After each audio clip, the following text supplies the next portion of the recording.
This appears to be China's first public, and rather high-level, threat of military action against Australia, made through the Global Times. Last month, Hu Zijin, editor-in-chief of the Global Times, a Chinese hawkish newspaper, made a startling threat on his Twitter account. "I believe that when the Australian military is to the Taiwan Strait against the PLA, People's Liberation Army, there is a high probability that the missile will fly towards military bases and important related facilities on Australian soil." The warning comes after an earlier editorial that Hu Zijin, who is widely regarded as an extreme nationalist in the Chinese media, published in the Global Times titled, "China Need to Develop a Plan to Contain Australia's Extremist Forces." Something as incredible, this appears to be China's first, and rather high-profile, public threat of military action against Australia, issued by the Global Times, a subsidiary of the People's Daily, a Chinese-language agency. Thesis of the Communist Party of China. And it is not simple when Mr. Ho Tik Tien makes offensive statements threatening Australia on the social network Twitter, which is popular with Western users. The threats of the editor-in-chief of the Global Times have always attracted the attention of the media in Australia and the world, but are then often brushed aside because to them, there is no surprise with the claims of an attacker. Specialized in provocations with loud rhetoric, which is backed by the Chinese government.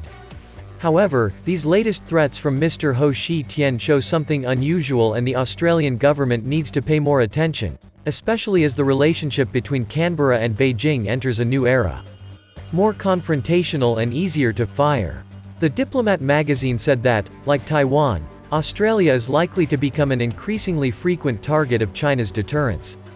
In the latest report by RAND Consultancy on China's military deterrence signals, military experts offer an analytical framework to help analysts and policymakers from Australia and the United States, and countries in the region correctly interpret these military statements, to distinguish what is a warning message, what is an exaggerated noise, and how to react. The impetus for the release of this new report by RAND is the hallmark of a new era for Chinese President Xi Jinping. Beijing's expanding ambitions, greater military capabilities, and ever-growing communication channels to constantly broadcast these signals, especially on social media. Overall, according to the report, although China's capabilities and communication channels have changed, its basic approach to military deterrence signaling in the form of coercive politics has not changed.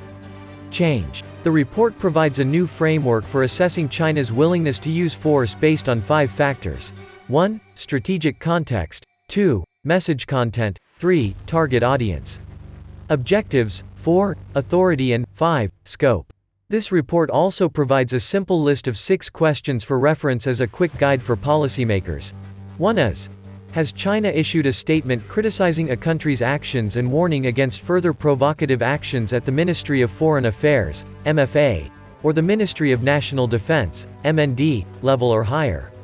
2nd, does China use a consistent way of relaying messages through trusted intermediaries, especially former senior officials?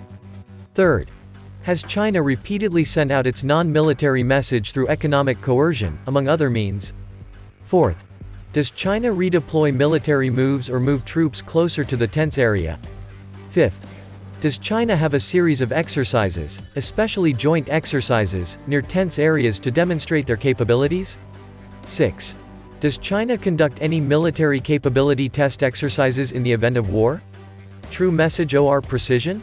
Judging from this guide and analyzing the threat warnings of Mr. Hu Zijin, the Diplomat magazine said that China is not really considering the use of force against Australia.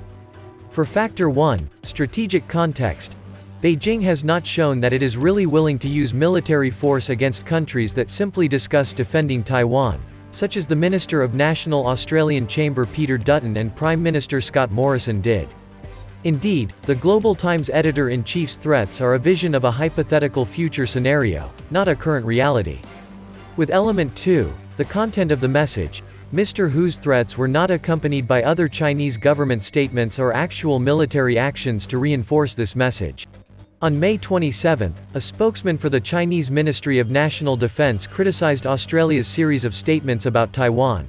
Recently, the Australian side has made a series of provocative actions, and some characters have even provoked them towards Taiwan, and exaggerate the threat of war regarding Taiwan-related issues. Such actions are irresponsible. We express our strong dissatisfaction and firmly oppose Australia's recent provocative actions on Taiwan-related issues. With Factor 3, Target Audience, Mr. Ho Tik Tien's latest editorial and tweet are clearly targeting Australia, as they are written in English and are not reported by the country's media in Chinese. With Factor 4, Authority, while Mr. Hu Shi Tian is a well-known name outside of China with his hawkish statements on Twitter, he and the Global Times do not really represent official position of the Chinese government. With Factor 5, Scope, Mr. Hu's explicit threats were not amplified by other Chinese government and media outlets. This reinforces the assessment that his statements are more rhetorical than a de facto message of deterrence by the Chinese government. With a 6-question quick guide, the answer is yes, to only one part. China has repeatedly sent non-military messages, especially through economic coercion, against Australia since 2020.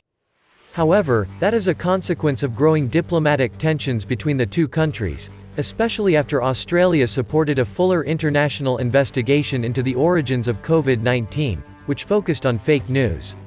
The theory that the virus leaked from a laboratory in Wuhan, China. This is an extremely sensitive issue for Beijing. In general, the threats of Editor-in-Chief Hu Zhaijun are not a message of China's deterrence to Australia in the current context. During a recent congressional hearing, despite Beijing's strong threats around Taiwan, Chairman of the U.S. Joint Chiefs of Staff Mark Milley emphasized, China really does not capable and also have any reason to invade Taiwan in the near future. But in the distant future, Australia should focus on how it will respond to China's more credible military deterrence signals. Canberra's more active military role in the region, deteriorating relations with China and closer cooperation with the U.S., including public talks on military cooperation on Taiwan, will certainly cause tensions between the two sides to continue to escalate in the years to come.